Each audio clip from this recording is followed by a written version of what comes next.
ಎನ್ಆರ್ಪುರ ಸುದ್ದಿ ಸಮಾಚಾರಕ್ಕೆ ಸ್ವಾಗತ. ಇಂದು ಮಂಗಳವಾರ. ನಾನು ಪಲ್ಲವಿ ಪ್ರಶಾಂತ್ ಎಡಗೆರೆ.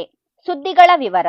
ಡಾಕ್ಟರ್ ಅಂಬೇಡ್ಕರ್ ಅವರು ಸಂವಿಧಾನ ರಚಿಸುವ ಮುನ್ನ ಮುಂದಿನ 100 ವರ್ಷದ ಭಾರತ ಹೇಗಿರಬೇಕು ಎಂಬ ಚಿಂತನೆ ಮಾಡಿದ್ದರು ಎಂದು ಮೈಸೂರಿನ ಎಟಿಐ ಆಡಳಿತ ತರಬೇತಿ ಸಂಸ್ಥೆಯ ಬೋಧಕ ಡಾಕ್ಟರ್ ಅಬ್ದುಲ್ ವಹಾಬ್ ತಿಳಿಸಿದರು.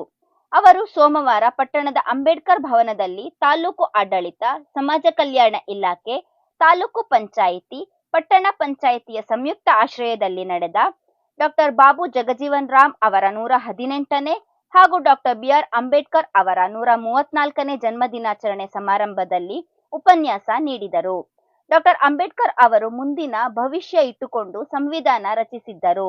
ಡಾಕ್ಟರ್ ಬಾಬು ಜಗಜೀವನ್ ರಾಮ್ ಅವರು ಸಂವಿಧಾನವನ್ನು ಕಾರ್ಯಗತಗೊಳಿಸಿದ್ದರು. ಇಬ್ಬರು ದೇಶದ ಸ್ವಾಭಿಮಾನದ ಸಂಕೇತವಾಗಿದ್ದಾರೆ. 1956ರ ಡಿಸೆಂಬರ್ 6ರಂದು ಡಾಕ್ಟರ್ ಅಂಬೇಡ್ಕರ್ ಅವರು ತೀರಿಕೊಂಡಾಗ ಜಗತ್ತಿನ 148 ರಾಷ್ಟ್ರಗಳು ತಮ್ಮ ದೇಶದ ಧ್ವಜವನ್ನು ಕೆಳಗೆ ಇಳಿಸಿ ಗೌರವ ಸಲ್ಲಿಸಿದ್ದರು ಎಂದರು. ಹಸಿರು ಕ್ರಾಂತಿ ನೇಕಾರರಾದ ಬಾಬು ಜಗಜೀವನ್ ರಾಮ್ ಅವರು ಸಮಾಜ ಕಲ್ಯಾಣ ಇಲಾಖೆಯನ್ನು ಹುಟ್ಟುಹಾಕಿ ದಲಿತರಿಗೆ, ಹಿಂದುಳಿದವರಿಗೆ ಸರ್ಕಾರದಿಂದ ಸಿಗುವ ಸವಲತ್ತುಗಳನ್ನು ತಲುಪಿಸಿದ್ದರು. ಅವರು ತಮ್ಮ ಜೀವಿತದ ಅವಧಿಯಲ್ಲಿ ಒಮ್ಮೆಯೂ ಚುನಾವಣೆಯಲ್ಲಿ ಸೋತಿರಲಿಲ್ಲ ಎಂದರು. ಪಟ್ಟಣ ಪಂಚಾಯಿತಿ ಸ್ಥಾಯಿ ಸಮಿತಿ ಅಧ್ಯಕ್ಷ ಪ್ರಶಾಂತ ಶೆಟ್ಟಿ ಉದ್ಘಾಟಿಸಿದರು. ಸಭೆಯ ಅಧ್ಯಕ್ಷತೆಯನ್ನು ಪಟ್ಟಣ ಪಂಚಾಯಿತಿ ಅಧ್ಯಕ್ಷೆ ಜುಬೇದಾ ವಹಿಸಿದ್ದರು. ಅತಿಥಿಗಳಾಗಿ ತಹಶೀಲ್ದಾರ್ ತನುಜಾ ಟಿ ಸವದತ್ತಿ, ಸಮಾಜ ಕಲ್ಯಾಣ ಇಲಾಖೆಯ ಸಹಾಯಕ ನಿರ್ದೇಶಕ ಎಕೆ ಪಾಟೀಲ್, ಪಟ್ಟಣ ಪಂಚಾಯಿತಿ ಉಪಾಧ್ಯಕ್ಷೆ ಉಮಾ ಕೇಶವ್, ಸದಸ್ಯರಾದ ಮುಕುಂದ, ಸುರಯ್ಯ ಬಾನು, ಕೆಡಿಪಿ ಸದಸ್ಯ ಕೆವಿ ಸಾಜು, ತಾಲೂಕಿನ ಬಗರ್ ಹುಕುಂ ಸಮಿತಿ ಅಧ್ಯಕ್ಷ ಇಸಿ ಜೋಯಿ, ಕೊಪ್ಪ ಎಪಿಎಂಸಿ ಸದಸ್ಯ ಕೆಎಂ ಶಿವಣ್ಣ, ಡಿಎಸ್ಎಸ್ ಮುಖಂಡರಾದ ಡಿ ರಾಮು, ವಾಲ್ಮೀಕಿ ಶ್ರೀನಿವಾಸ್, ಮಂಜುನಾಥ್, ಪೊಲೀಸ್ ವೃತ್ತ ನಿರೀಕ್ಷಕ ಗುರುದತ್ ಕಾಮತ್, ಪೊಲೀಸ್ ಠಾಣಾಧಿಕಾರಿ ನಿರಂಜನ್ ಗೌಡ, ಸಮಾಜ ಕಲ್ಯಾಣ ಇಲಾಖೆಯ ಕಚೇರಿ ಅಧೀಕ್ಷಕ ನಿರಂಜನ್ ಮೂರ್ತಿ ಇದ್ದರು. ಇದಕ್ಕೂ ಮೊದಲು ಅತಿಥಿಗಳು ಬಾಬು ಜಗಜೀವನ್ ರಾಮ್ ಹಾಗೂ ಡಾಕ್ಟರ್ ಅಂಬೇಡ್ಕರ್ ಭಾವಚಿತ್ರಕ್ಕೆ ಪುಷ್ಪಾರ್ಚನೆ ಮಾಡಿದರು. ಇಂದು 134 ವರ್ಷಗಳು ದಾಟಿ 135ನೇ ವರ್ಷಕ್ಕೆ ನಾವು ಕಾಲಿಡ್ತಾ ಇದ್ದೇವೆ. ಅಂತಹ ಸ್ವಾಭಿಮಾನದ ಹಬ್ಬಕ್ಕೆ ತಮ್ಮೆಲ್ಲರಿಗೂ ಶುಭಾಶಯವನ್ನು ಕೋರ್ತಾ, ಯಾವುದೇ ಕೊಠಡಿಯಲ್ಲಿ ಗ್ಯಾಸ್ ಸಿಲಿಂಡರ್ ಸೋರಿಕೆಯಾಗುತ್ತಿರುವುದು ಮನವರಿಕೆಯಾದ ಕೂಡಲೇ ಕೊಠಡಿಯ ಕಿಟಕಿ, ಬಾಗಿಲುಗಳನ್ನು ತೆರೆದಿಡಬೇಕು ಎಂದು ಅಗ್ನಿಶಾಮಕ ದಳದ ಪ್ರಭಾರ ಅಗ್ನಿಶಾಮಕ ಠಾಣಾಧಿಕಾರಿ ದೇವೇಂದ್ರ ನಾಯಕ್ ಸಲಹೆ ನೀಡಿದರು.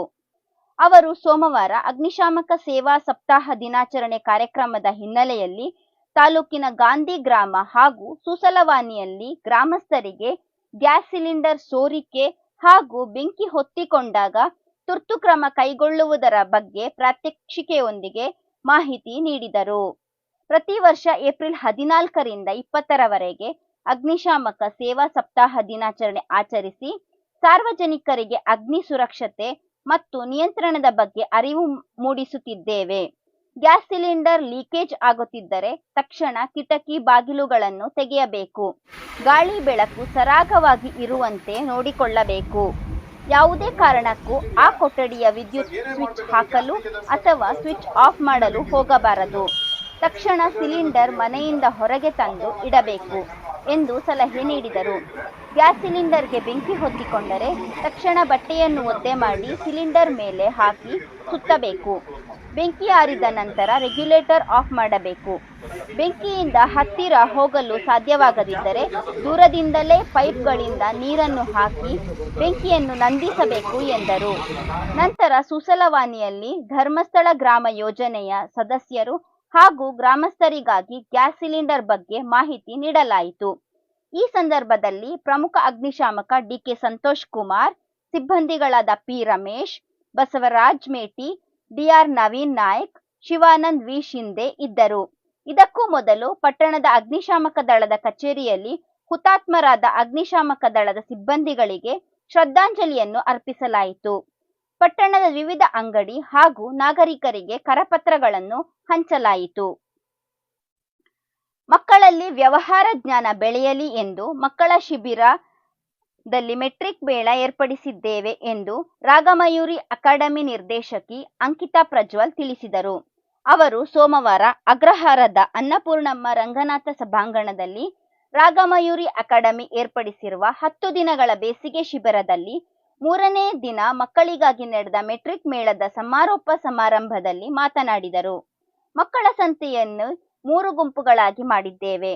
ಮಕ್ಕಳು ತಮ್ಮ ಮನೆಯಲ್ಲಿ ಬೆಳೆದ ತರಕಾರಿ, ಹಣ್ಣು, ಸಿಹಿ ಹಾಗೂ ಖಾರ ತಿಂಡಿಗಳನ್ನು, ಜ್ಯೂಸ್, ಮಾವಿನಕಾಯಿ ತಂದು ಮಾರಾಟ ಮಾಡಿದ್ದಾರೆ. ಮಕ್ಕಳ ಸಂತೆಯಲ್ಲಿದ್ದ ಎಲ್ಲಾ ವಸ್ತುಗಳು ಖಾಲಿಯಾಗಿದ್ದು, ವಸ್ತುಗಳನ್ನು ಹೇಗೆ ಮಾರಾಟ ಮಾಡಬೇಕು ಎಂಬ ಜ್ಞಾನ ಮಕ್ಕಳಿಗೆ ಸಿಕ್ಕಿದೆ ಎಂದರು. ಮಕ್ಕಳ ಪೋಷಕರಾದ ನಂದಿನಿ ಆಲಂದೂರು ಮಾತನಾಡಿ, ಮಕ್ಕಳ ಸಂತೆ ಉತ್ತಮ ಕಾರ್ಯಕ್ರಮವಾಗಿದೆ.